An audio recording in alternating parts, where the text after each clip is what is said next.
முதல் வாசகம். திருத்தூதர் பணி அதிகாரம் 5, திருவசனங்கள் 34 முதல் 42 வரை. அப்பொழுது காமலியேல் என்னும் பெயருடைய பரிசேயர் ஒருவர் தலைமை சங்கத்தில் எழுந்து நின்றார். இவர் மக்கள் அனைவராலும் மதிக்கப்பட்ட திருச்சட்ட ஆசிரியர். திருத்தூதரை சிறிது நேரம் வெளியே போகும்படி ஆணையிட்டு அவர் சங்கத்தாரை நோக்கி கூறியது: இஸ்ரேல் மக்களே, இந்த மனிதர்களுக்கு நீங்கள் செய்ய எண்ணியுள்ளதை குறித்து எச்சரிக்கையாய் இருங்கள். சிறிது காலத்திற்கு முன்பு தேயூதா என்பவன் தோன்றி தான் பெரியவன் என்று கூறிக்கொண்டு ஏறத்தாழ 400 பேரை தன்னுடன் சேர்த்து கொண்டான். ஆனால் அவன் கொல்லப்பட்டான்.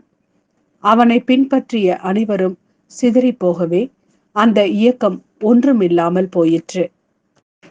இவற்றுக்கு பின்பு மக்கள் தொகை கணக்கிடப்பட்ட நாள்களில் கலிலேயனான யூதா என்பவன் தோன்றி தன்னோடு சேர்ந்து கிளர்ச்சி செய்யும்படி மக்களை தூண்டினான். அவனும் அழிந்தான். அவனை பின்பற்றிய மக்கள் அனைவரும் சிதறி போயினர். ஆகவே இப்போது நீங்கள் இம்மனிதர்களை விட்டுவிடுங்கள் என நான் உங்களுக்கு கூறுகிறேன். இவர்கள் காரியத்தில் நீங்கள் தலையிட வேண்டாம். இவர்கள் திட்டமும் செயலும் மனிதரிடமிருந்து வந்தவை என்றால் அவை ஒளிந்து போகும்.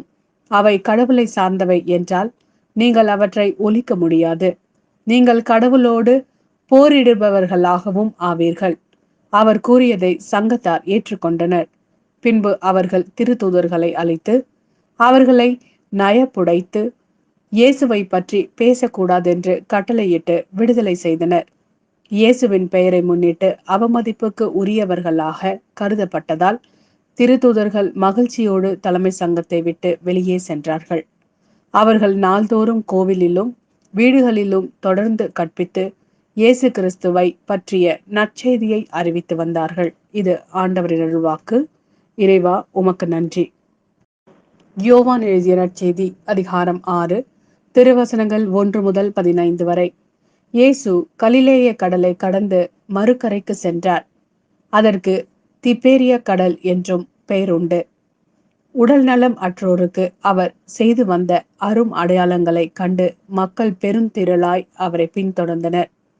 இயேசு மலைமேல் ஏறி தம் சீடரோடு அமர்ந்தார். யூதருடைய பாஸ்கா விழா அண்மையில் நிகழவிருந்தது. இயேசு நிமிர்ந்து பார்த்து மக்கள் பெருந்திரளாய் அவரிடம் வருவதைக் கண்டு, இவர்கள் உண்பதற்கு நாம் எங்கிருந்து அப்பம் வாங்கலாம் என்று பிலிப்பிடம் கேட்டார். தாம் செய்ய போவதை அறிந்திருந்தும் அவரை சோதிப்பதற்காகவே இக்கேள்வியை கேட்டார். பிலிப்பு மறுமொழியாக, 200 தென்னாயிரத்திற்கு அப்பம் வாங்கினாலும் ஆளுக்கு ஒரு சிறு துண்டும் கிடைக்காதே என்றார். அவருடைய சீடருள் ஒருவரும் சீமோன் பேதுருவின் சகோதரருமான அந்திரேயா, இங்கே சிறுவன் ஒருவன் இருக்கிறான். அவனிடம் 5 வாட்கோதுமை அப்பங்களும் 2 மீன்களும் உள்ளன.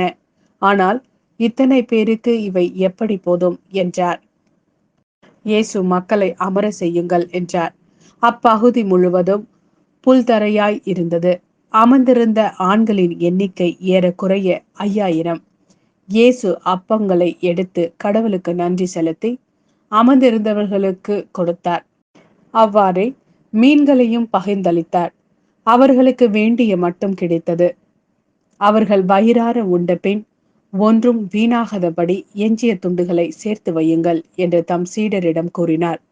மக்கள் உண்ட பின் 5 வாட்கோதுமை அப்பங்களிலிருந்து எஞ்சிய துண்டுகளை சேர்த்து சீடர்கள் 12 கூடைகளில் நிரப்பினார்கள். இயேசு செய்த இந்த அரும் அடையாளத்தை கண்ட மக்கள், உலகிற்கு வரவிருந்த இறைவாக்கினர் உண்மையில் இவரே என்றார்கள். அவர்கள் வந்து தம்மை பிடித்து கொண்டு போய் அரசராக்கப் போகிறார்கள் என்பதை உணர்ந்து இயேசு மீண்டும் தனியாய் மலைக்கு சென்றார்.